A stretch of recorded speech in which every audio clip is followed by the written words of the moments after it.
What up, guys? It's Coach Vassar. Thank you for joining me for the Audio Daily Beats. If you're new to these, as always, thank you for tuning in, listening to me ramble about these workouts. If you find value in them, information's in the description on how to support me. Buy me a coffee, Venmo, PayPal, Cashapp. As always, any feedback, let me know. Shoot me a message on GroupMe. You can leave a comment here in the YouTube channel as well. More than happy to assist. This is going to be Friday, October 4th. It's going to repeat on Thursday, October 17th.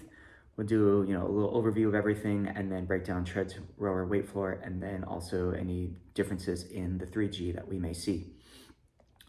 So key concepts for this Friday workout. Tread is going to be 23 minutes at one speed. Today's challenge is alternating incline and flat road, increasing incline each time. On the rower, you're gonna do an exercise and a push row. Each time you head to the rower, you add a round. And then on the floor, using the rep range to work hard on all 4 movements, rest after each exercise. Every time you head to the floor, add a round. So as we look at the treads, 23-minute tread block, they're holding base for 23 minutes the entire time. And we are going to be doing 1-minute intervals where they are increasing their incline by 0.5% every other minute. So they'll start out with a base at 1.5%, power walkers 3.5% or greater for 1 minute, and then back to flat road base. Then the next one is gonna be 2%, flat road 2.5, flat road 3, 3.5, 4, 4.5, et cetera, et cetera. After the last paired interval, it'll be a 1-minute base at 6.5%, 1-minute base, and then 1-minute base at 7% incline. So even though it won't, even though we don't call it out as an all out, by the end of this, due to the cardiac fatigue that people are going to experience, heart rate's going to continue to trend up. That 7% incline is going to feel pretty dang tough, and it's going to be uncomfortable to very uncomfortable.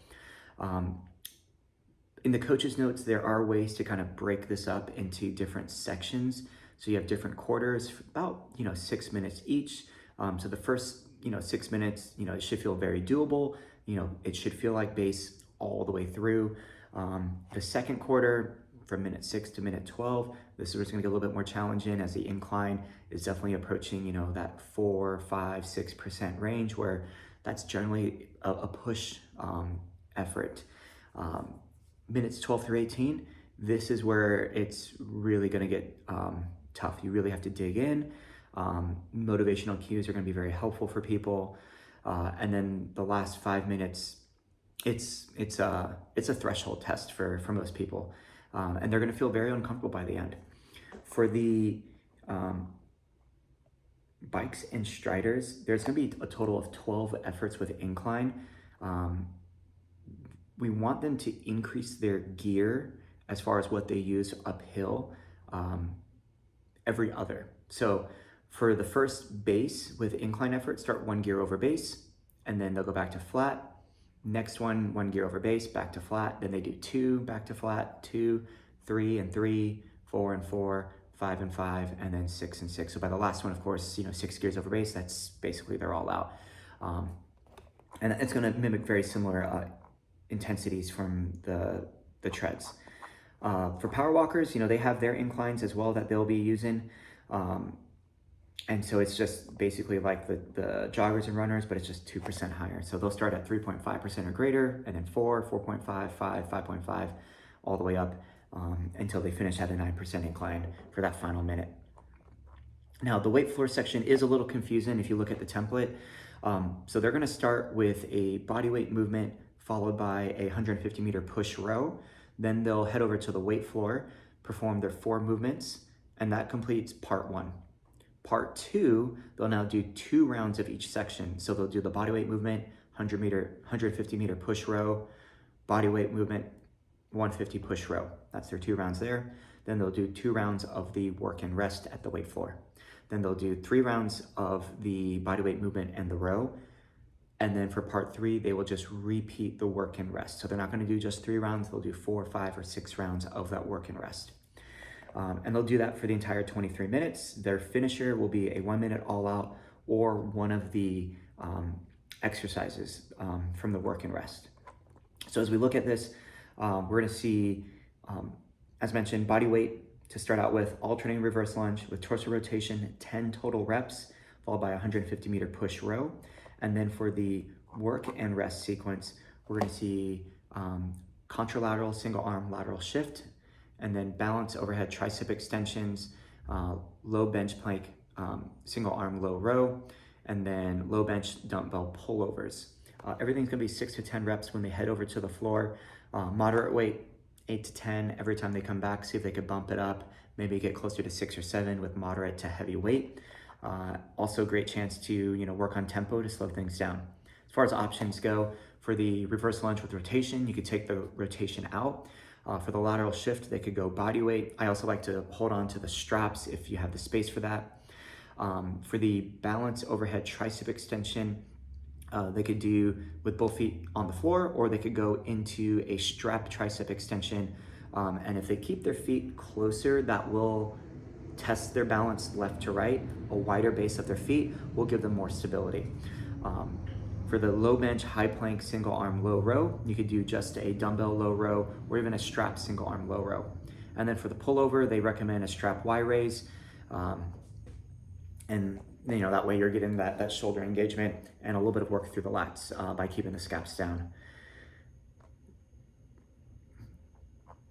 With lots of movement back and forth on the weight floor, and you have 1 minute intervals on the treads, there really is actually quite a bit of time to be able to check in with people, help them with form on this one, and guide them through this workout to make sure that they are challenging themselves with weight and they're not risking injury by going too heavy and sacrificing form. When you have about 21 minutes left, so when you are sending the treads into their 6.5% incline for their base climb, that's when you want to start game planning of how to bring together the finisher for the floor. When you take the treads back to their final flat road base, floor team has 1 minute to either get to the rower or get ready for the single arm low row from the bench. They'll do 30 seconds per arm. So you do want to give them that switch halfway through, or if they're doing that 1 minute all out row, they're, grip it and rip it for a minute straight. Sustainable watts that they can maintain for 60 seconds. Stroke rate, probably about 28, 32-ish at most. And definitely gassed at the end. They do call out that with the tread side, heart rate response is gonna be pretty mild for the first 5-6 minutes because incline is very minimal on the adjustments. I jokingly tell people like that 0.5 is like a speed bump. Most of us are not really gonna slow down. We're just gonna go right through it and be just fine.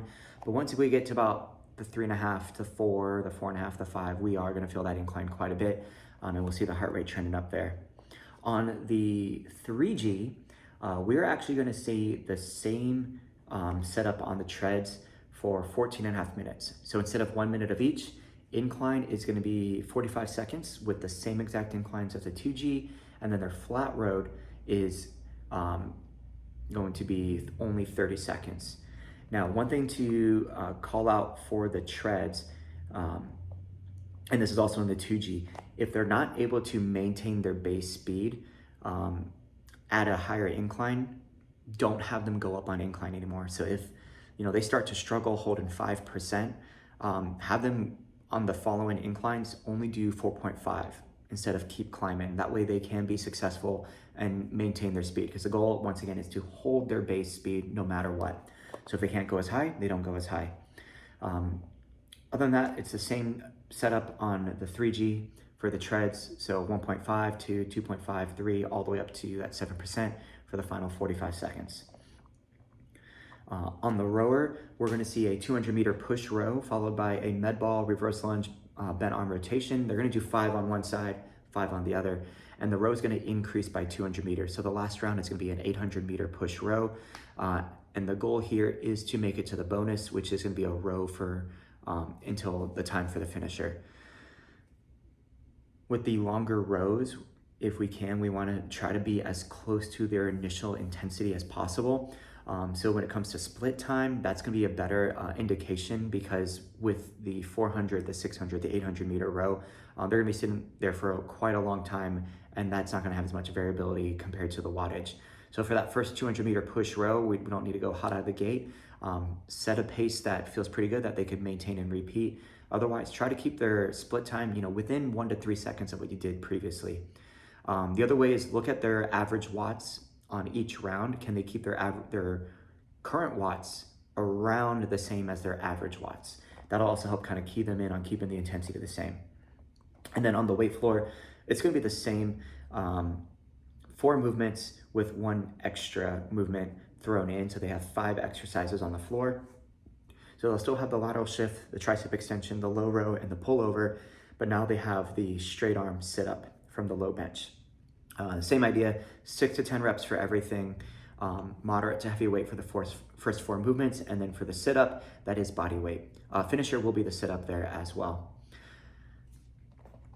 Good opportunity to kind of empty out the heavy rack at your studio. A good test of people's true base. See if they could maintain that conversational pace for 14 and a half minutes, where the incline is what's going to give them a little breathy, but they could find their breath during their flat road. That's all I got for you guys. As always, thank you. Appreciate you. Coach it down. Best of luck.